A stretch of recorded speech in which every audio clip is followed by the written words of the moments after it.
make every hotel room in the entire world pretty much the same.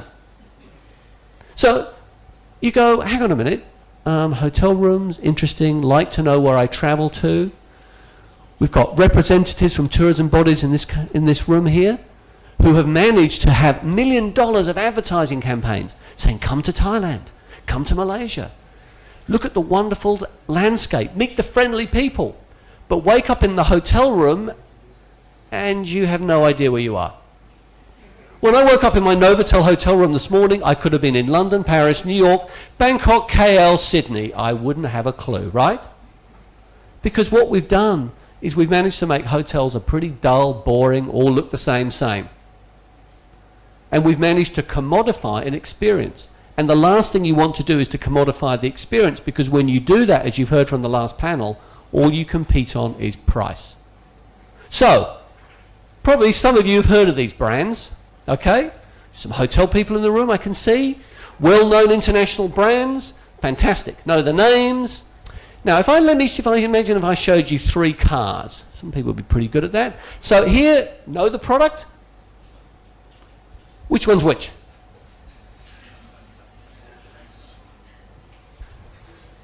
It jumps out, doesn't it? It's bloody obvious that no one can tell the difference.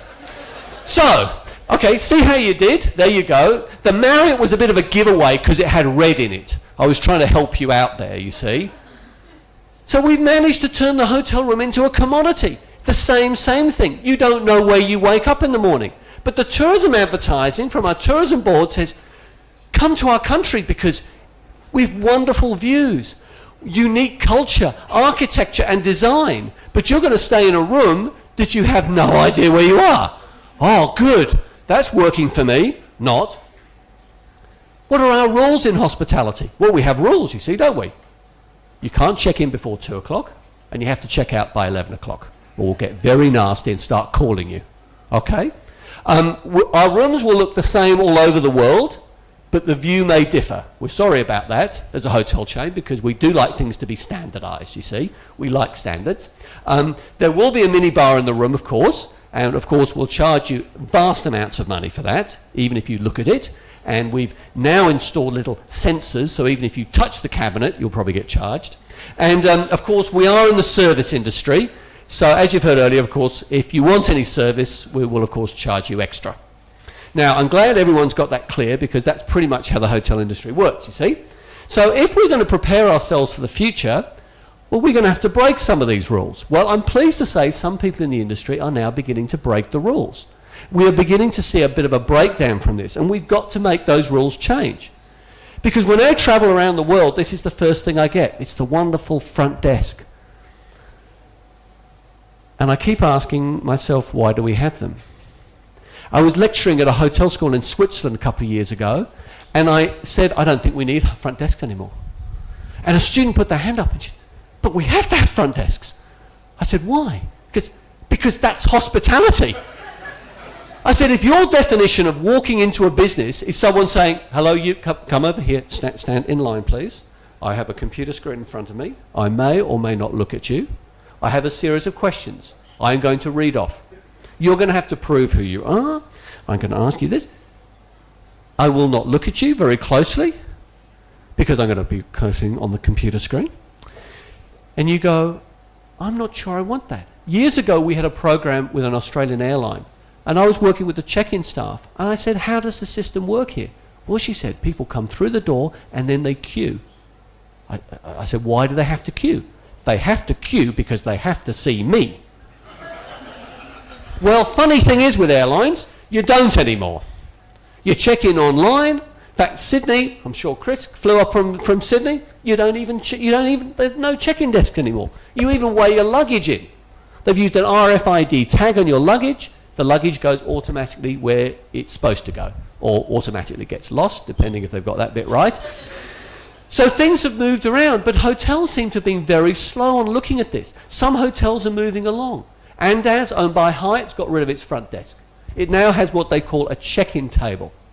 This is Citizen M, which is a Dutch hotel chain, where they launched their first one in Schiphol. No front desk. Things are being pushed ahead because guess what? As everyone starts reaching for their mobile phone, Who checks in as a business market who doesn't have a smartphone? You've heard about this.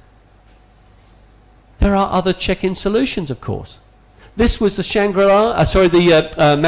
Marina Bay Sands down in Singapore. Wonderful hotel, iconic design, but if you went onto their blog websites, all you saw was people complain about the check-in line. So finally they realized they had to do something about it. They put staff and iPads on buses and checked people in on the way to the hotel. Ooh, revolutionary stuff. It's going to get better. Here's a little outfit called Moxie. Anyone heard of Moxie yet? Moxie's two things.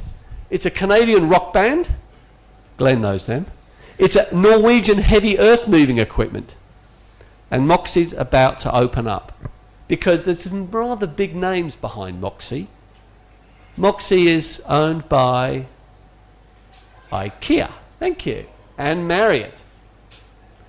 And their front desk, oh sorry, did you catch that? Check in on your time, mobile check-in. There's no front desk in the hotel, that's the plan.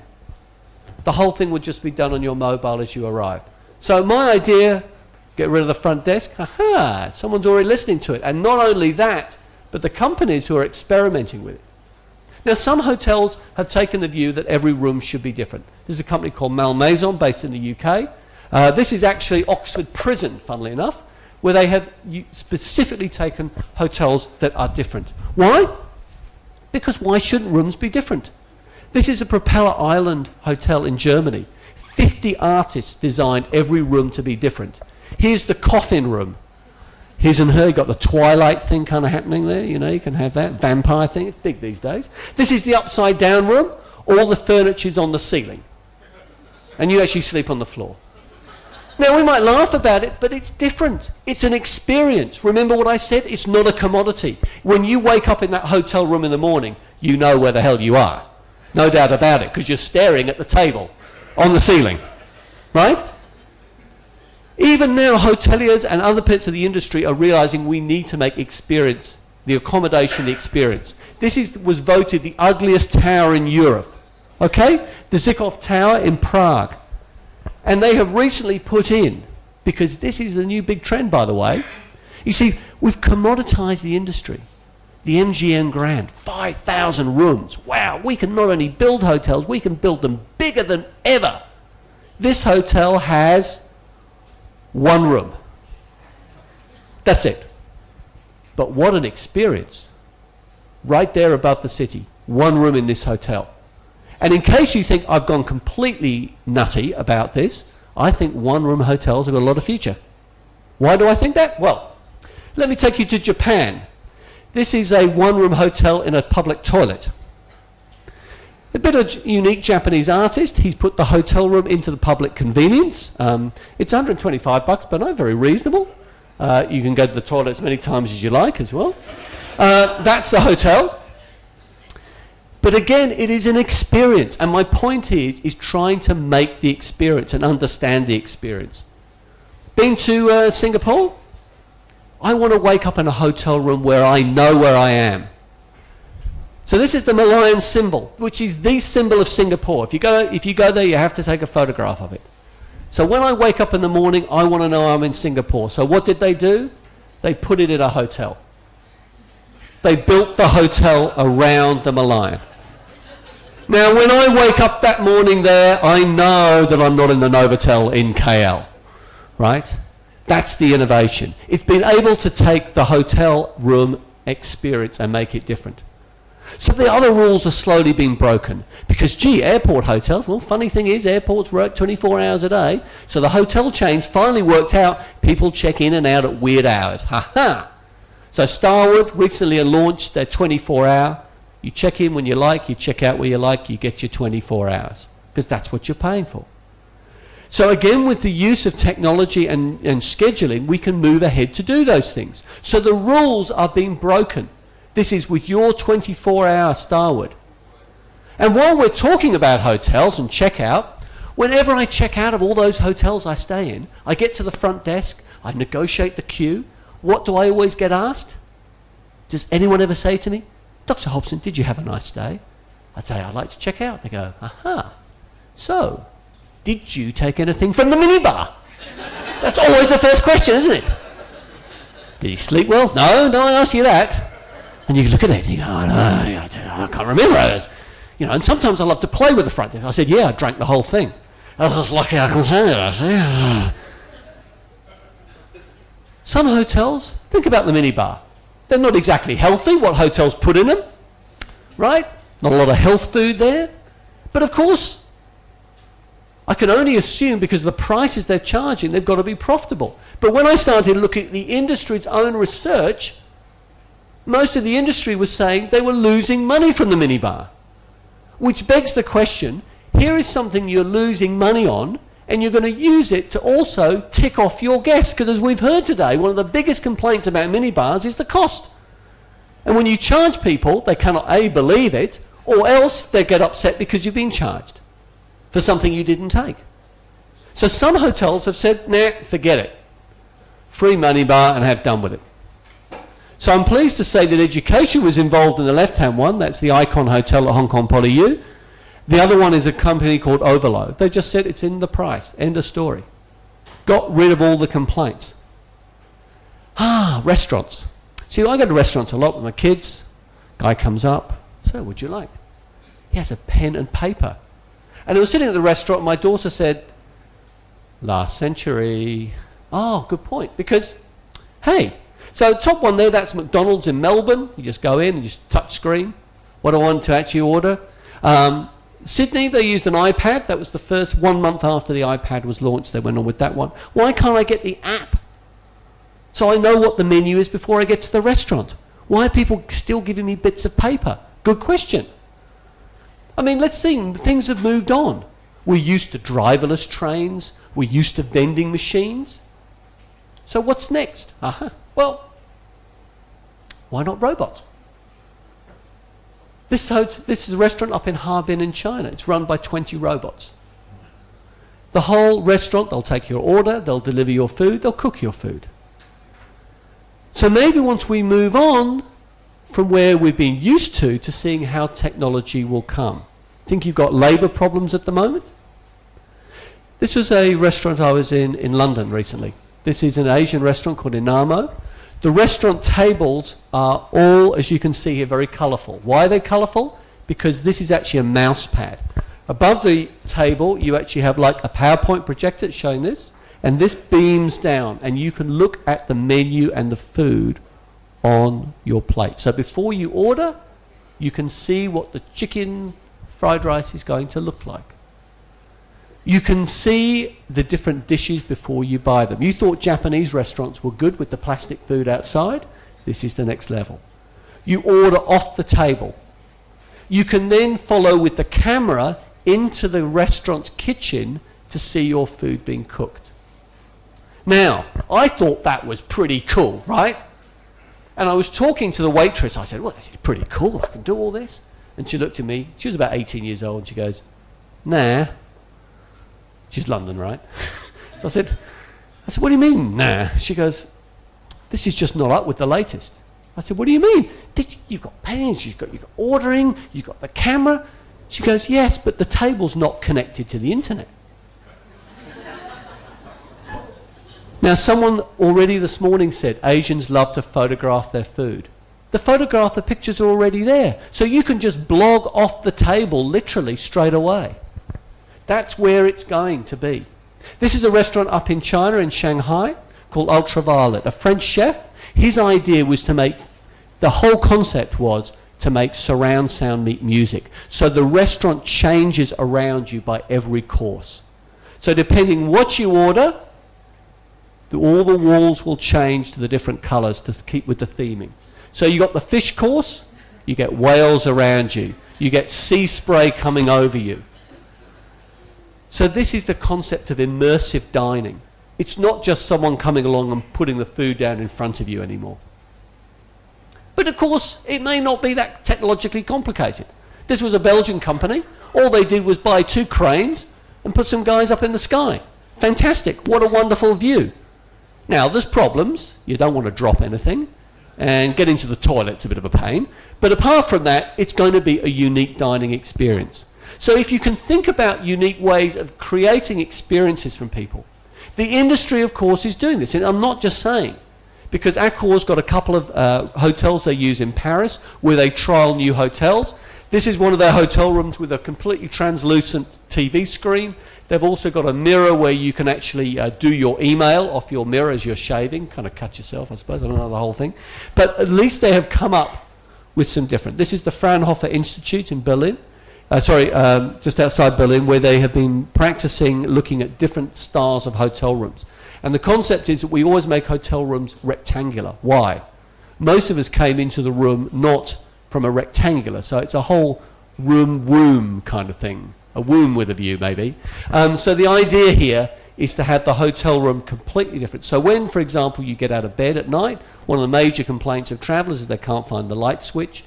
The floor lighting will light up immediately for you at low-level lighting. The bed sways, the room has no corners in it whatsoever. This is another one at Haga-Helia Institute University in Finland. They've got 2 techno rooms. It'll take you about 15 minutes to have a training course to stay there. The rooms will change in terms of colour, sound. You can control every single thing. This was a very simple one. This was a university in America, the University of Delaware, worked with Marriott. This is Clocky. If you'd like to see Clocky, you can go on, find the CNN. That's sort of, the alarm clock actually has wheels, and when it sets itself off in the morning, it rolls off the bedside table and runs around the hotel room. And your job then is to try and find the thing and turn it off. But it means guests never complain about not getting out of bed in time, right? And we're doing similar things at Rooms Hotel, which is our on-campus hotel. And again, we're working with different companies like Panasonic, with Karcher cleaners, to try and look at different ways that things can be done from the traditional ways they've always been done. So the change is coming. This is a student competition, by the way, that's run by what's called Radical Innovation in Hospitality Awards. These are 3 student finalists. You can go on the internet. I'm sure Google will help you find them, or someone else might. And you can see the kind of unique designs. The sad thing is, I couldn't find one from an Asian school that was there. So we need to start thinking about how we're going to innovate, because the future is going to be very different. Let's see how different and where the rules are beginning to be broken. This is a new hotel which opened up in Sydney, Australia recently. It's called the QT. It's got 12 different room designs. Ooh, the rooms are different. We have 12 different styles. Ooh, the rules are changing a bit. Okay, that's traditional, right? You go to a hotel, that's what a concierge looks like. Not at the QT. I'd like to introduce you to the director of chaos. That's what they call their concierge. Someone who is there to make your experience fun and different, because it is going to be an experience. Other bits of the industry are cottoning on. Hey, this is the rooms, by the way. You can buy every single thing in the room. They went around to find unique things so that every room has got a unique aspect in it, and of course they're all for sale, by the way, as well. This is the JW Marriott. I went there a few weeks ago. It's in Dubai, the world's tallest hotels, 92 stories. There are twin towers there. And as you can begin to see, Marriott JW people are very serious. They wear black. They're traditional and serious people. So I was kind of interested when I went to their restaurant to discover that they had, of all people, the wasabi girl. Oh, so even they must be getting into the latest hairdos and a little bit of changes. So again, they're beginning to see that the rules that we've had about what is traditional and right, the walls are beginning to tumble down. This is a chain, as I mentioned before, Citizen M. These hotels reverse the idea the hotel room has to be bigger and bigger because that's what people want. They exclusively looked at people who travel a high number of nights, and the idea was to make sure that these younger people do not want big hotel rooms. They want more communal space. You see, the old people, like Walter and I who've known each other for a long time, as you get more senior, you want bigger rooms because we're important. And we want corner rooms because, well, that's important, and maybe a suite. What they've discovered is that the generation of frequent travellers is not like that. And they're quite happy with smaller rooms. In fact, let's have a look at the room. That's the room. It's as wide as a bed. The pods you can see, they look a bit like Star Trek, don't they? One is for the toilet, one is for the shower. The hotel room, by the way, is made in a factory. They make the whole thing up and assemble it on site.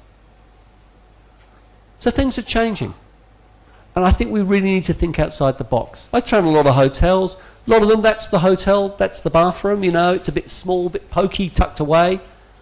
Some hotels get into luxurious bathrooms, don't they? Hey, things are looking pretty good now. I'm getting more Four Seasons here. I'm moving up the food chain. Fantastic. But let's think things really different. Let's innovate outside of it. Let's make the bath the centerpiece rather than tucking it away behind the door when you walk in. Let's really think outside the box. Any Lady Gaga fans here? What's the thing about Lady Gaga apart from the music? Oh, she loves her shoes, doesn't she? So when I was in Hong Kong a few weeks ago, I thought, fantastic, why not make the shoe the bath? Make that the feature of the room. So if you're going to come outside, rethink, break down the boundaries of what it is. Because that's what hotels, some are innovating and changing. We've got to get away from the commodity same concept. Let's do something that's very different. Can you spot the hotel room? People often struggle because a lot of people think it's in that bottom one, bottom left, where you see the mirror, the bit of the bed. It's not. The hotel room's in the bottom right. You see, this hotel room is entirely made out of mirrors on the outside. It sits up with some other unique rooms in Sweden. The UFO room. So if you want to give people a unique hotel experience, and I've tried to give you some out-of-the-box thinking today, because there are different approaches. We can look at our standard 300-bedroom inner-city hotel and accept that all the rooms are going to be the same, or do we look at it and say, no, we need to give people experiences for the destination for being here. So to end today before lunch, change. It is going to happen, and as you've heard from the technology side, it's going to happen much faster than a lot of us think. How we run our services in hospitality and tourism needs to change. So understand our customers, understand our problems better, and I think we can come up with a whole lot of innovation. And I hope the students who are here today, when we hear about what the industry does now, will say, yes, that's great, but what are we going to be doing in 5, 10, 20 years' time? And I hope to leave that thought with you for some discussion over lunch. Thank you very much.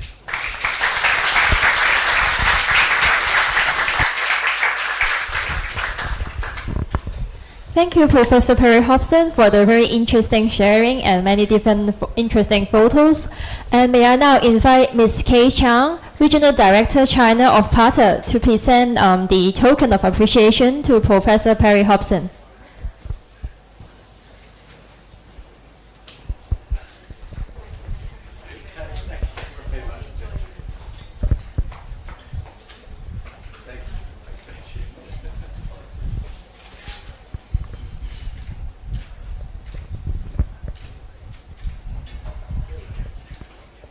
Thank you very much. So the morning section of today's forum is now concluded. Delegates, please follow our volunteer and proceed to the Praja restaurant. And the afternoon sections of this forum will commence at 2 p.m. So we'll see you all around. Thank you.